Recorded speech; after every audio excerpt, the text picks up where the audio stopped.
Yo, yo, yo, what's poppin', everyone? This is your boy, Dance the King, back again with another video.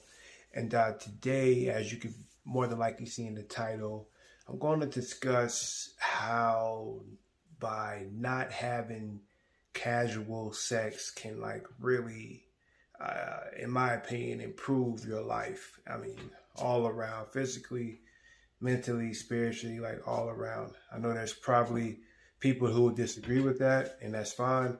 But I'm just speaking about, my experiences with, having casual sex and the damages it did to me physically and mentally and spiritually, and how things are like really, really changing for the better when I decided to cut all that out. Like everything is changing for the better. So I'm just going to spend a couple minutes to talk about that.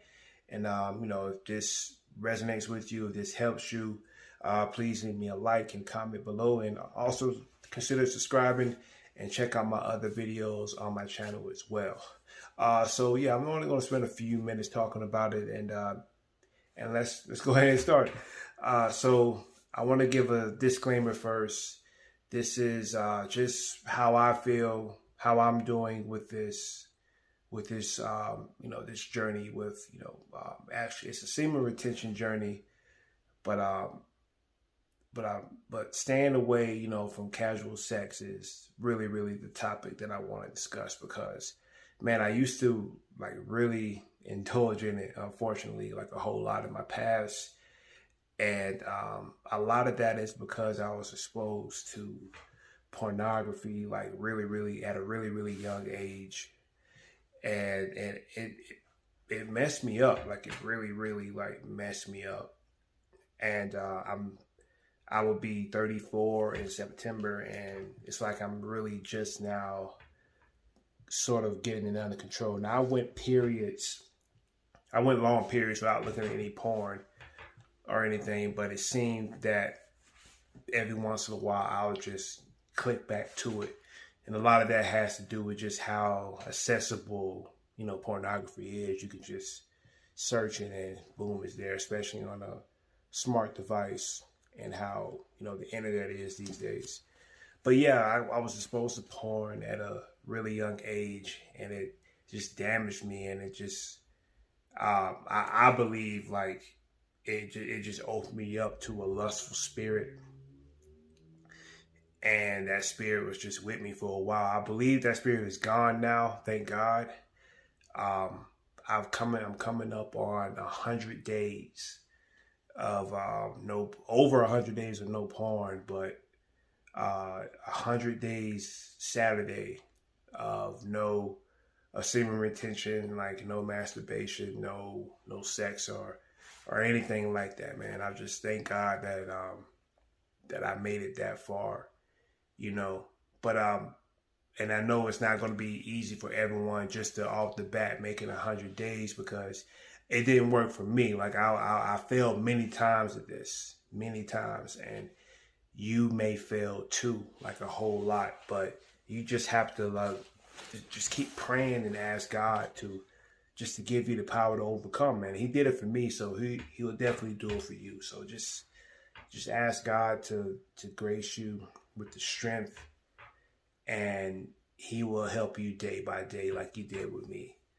And I'm going to do a video on the 18th on my 100 days. So y'all stay tuned to the channel and subscribe so y'all can check that out. But yeah, man, so having casual sex.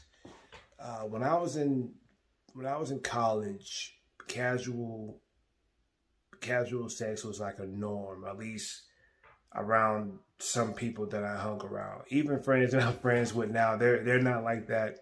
Well, at least some of them aren't like that now. But there are a lot of friends that I hung around back then. It was really cool just to just to have regular sex with whoever, and brag about it to everyone. And I had some sexual partners in college, but I wasn't like all out there.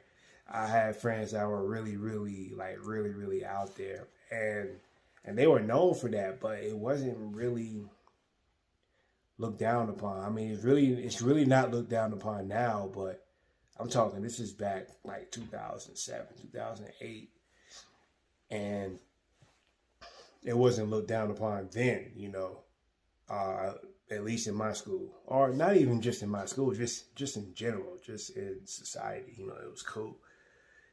And and me back then, I knew it was wrong, or at least I felt like, yeah, I shouldn't be like really trying to have sex like that. I shouldn't be out there trying to really get that. But I was, just influenced by my friends and what they were doing. I just felt like, yeah, I need to get in there. And then on top of that, man, I was borderline addicted to pornography. So it didn't help that I was addicted to porn. And on top of that, my friends were all having sex. So that was just a bad combination. So I was just like, yeah, I'm going to go out there. So, I had a few, partners or whatever. And it just kind of, it really, back there, it was cool. I got kind of like numb to it, you know, and not just in college, but even after college, I kind of got really numb to the fact that I was participating in this behavior, because at first I feel guilty, but then the guilt kind of started to get numb, and that's not good, because that's when God is like kind of giving you over to what they say, a reprobate mind. Like he gives you over to that. Like he'll try to get you to come back, but then he'll eventually give you over to that behavior. So that was bad. But luckily for me, man, he was patient with me, and he kept me alive all these years to now I'm doing this. So thank God for that. Thank God for that. But I want to just talk about the risk of having casual sex. It's really risky, because obviously you can catch a disease. And another lucky thing for me, I don't have any children, and I never caught a disease, and that's all by the grace of God, all by the grace of God. But yeah, it's casual sex is just risky because, yeah, obviously because of children, and obviously you can have, catch a disease and get something that you can't get rid of. But on a spiritual level, you're building these ties with your partners, and someone told me a while ago that when you sleep with someone, you're actually sleeping with all the partners that they slept with. And I don't know, how true it. I mean, it makes sense. It makes sense because sex is such a sacred thing, I believe. And God created it, specifically for a man and his wife to bond together, to become one together, one flesh. So there is a spiritual connotation or a spiritual connection to sex when you think about it that way. So when you're out here having sex with, these multiple partners, you're essentially, leaving a piece of yourself with that person, and then they go off, and then a piece of yourself is in them, and then your piece of yourself. So you're just spreading your soul all over the place. And on top of that, you're building, if you're continuing having sex with the same person that you're not married to casually, you're going to build some sort of bond. Now, people are going to say, oh, no, I don't have a bond, but there's a bond there. You can suppress it all you want, but there is definitely a bond there.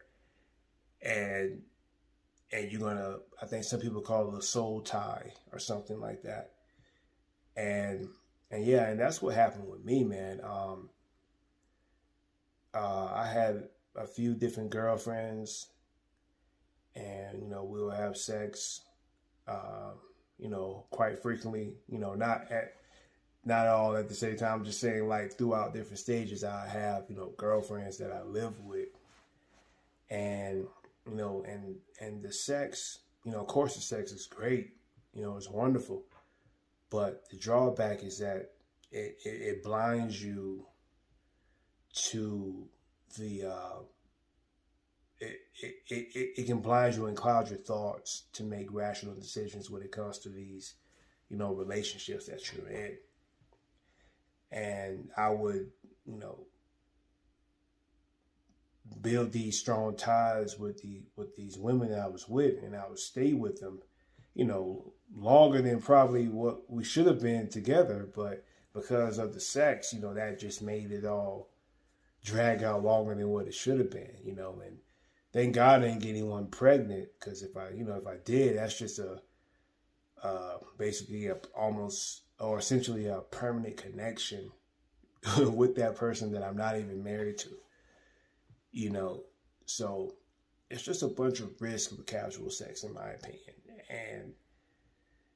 And to me, looking back at it now, it's just really not worth the risk now. Like, I know I don't want to have a child with the lady that I'm not married to. I know I don't want that. Now, some people, they live for that. They do it. Like athletes, rappers, are just your normal everyday man has multiple baby moms. And I'm just like, man, how do you?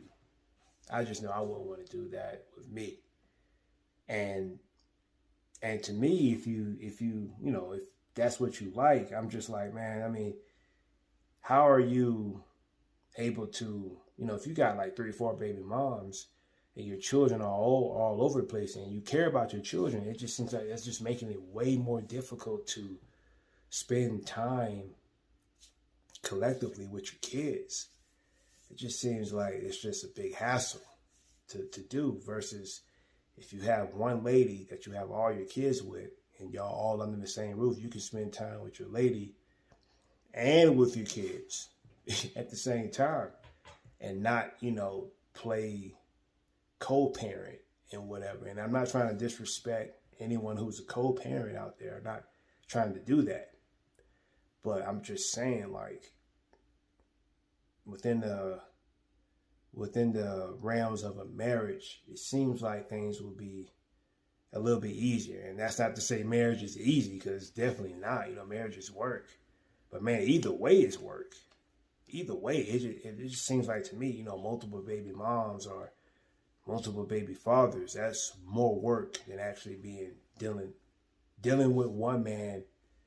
Seems to me easier than dealing with, 3 of them, or dealing with one woman seems to be easier than dealing with, 4 or 5 women of your children. So, comment below if that makes sense to you, or if you disagree with that. I like to hear your reasons. If you do disagree with that, I want to hear your reasons. So comment below if you do disagree with that. So yeah, I am coming up on 100 days with no sex, no ejaculation. And it's really been wonderful for me and my confidence, my energy, my confidence, my strength, my focus. I'm really, really focused on my goals. I'm more focused than ever on building my YouTube channel and getting it monetized so I can get some revenue online, and not just to make money doing this, but actually to put my message out there and to help men and and even women who are suffering or suffer the same things as I have.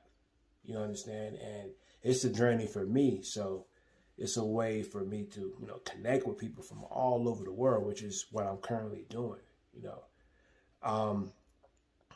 and the energy part, like, I have so much more energy now. I know I probably look tired now because I just got back from the gym, and it's like, man, I have more energy than like half the people in there, and people who are way younger than me, you know, and they're tired and sluggish, but me, I'm like ready to go. And it's a wonderful thing. I had no idea how much energy I was wasting by, just leaving, just throwing my seed out there everywhere, just doing that. Just looking back, it's like, such a waste, man, such a waste of energy. But now, man, like, I'm just so happy that I came across this knowledge and this understanding that, man, that, we need to have this self-control, man. And that's another thing. It showed me that I can be disciplined.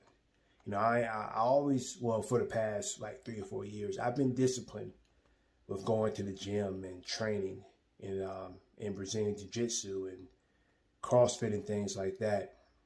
But sex was hard for me to conquer, But now, man, 100 days, and I can do anything. I could really, if I really want to do it, I could focus and do it. And you too, if you really want to do it, man, you could do it. And you're going to fail. I was listening to a guy the other day,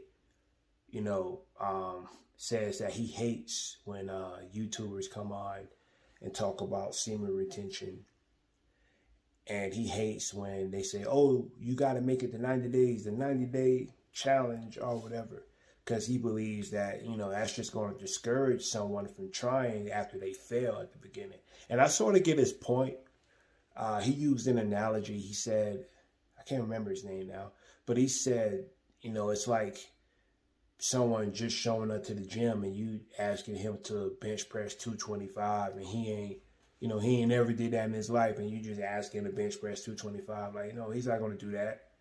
He's not going to do that off the bat. So when you asking someone to go 90 days like that, he's going to fail. And that's partially true, man. You're going to fail. Now, me, I did fail a few times, but man, once, okay, let me just say this real quick. I don't want this to go too long, but let me just say this real quick. For me, what helped me and what I hope and pray helps you, I think about the guilt of relapsing and watching porn, masturbating, casual sex, or even sex with someone that you know and love, but you're not married to that person. I would feel guilt, every time. And I really just got sick of feeling that guilt. So what helped me was to think about the guilt. I'll think about the guilt because the guilt lasts way longer than the busting the nut or the orgasm. The guilt lasts longer. When you bust a nut, it's just a few seconds, and then it dies down. And for me, that's when after the dopamine wears off and whatever, boom, that's when the guilt hits. That's when the guilt hits. And that lasts longer than the satisfaction of the climax of sex. So I think about that. I think about, man, look, I'm about to, have sex or ejaculate. And yeah, it's going to feel good for a moment. But after that, it's not even going to be anything. And I'm going to feel guilty for the rest of the day or the rest of the night. So that helped me, and that's actually propelled me to get to 100 days. So maybe that'll help you. And if you're on 100 days or any kind of, if you're on a week, if you're on 30 days or whatever, and you feel like sharing what helps you like retain, like comment that below. And encourage someone. Don't do it to show off or to brag. This ain't about that. It's not about that at all. It's just about helping each other overcome these strongholds and retaining our energy and using this energy for our purpose in life. For godly purpose. Or even if you don't believe in God, if you don't believe in the God I believe in, just to show yourself that you can be disciplined, that you can handle yourself, and that you are in control of your body and not your members, not your penis. You are not your penis. Your penis is a part of your body, and you control that. So show yourself, challenge yourself that you can control yourself. You know what I mean? So yeah, guys. I didn't want to let this go too long. I may do like a part 2 to this to continue talking. I could talk forever about it. But I hope you enjoyed it and got something out of it. If you have, or if you did, leave a comment below. Also leave a like and consider subscribing. And follow me on Instagram. Friend me on Facebook. I have all those links below. Also, if you're feeling moved to donate and to help me grow this channel, I have some donation links below as well. But comment, yeah, again, comment below your thoughts on this. If you like this or if you dislike it, let me know. Leave me a like. And this is your boy, Des the King. I will be back in a few days to talk more, I guess, about my 100 days on this retention journey. And I just pray that that this video blessed you and encouraged you. But I'm out, guys. I hope you have a great day, a great night, and I'll talk to you soon. Peace.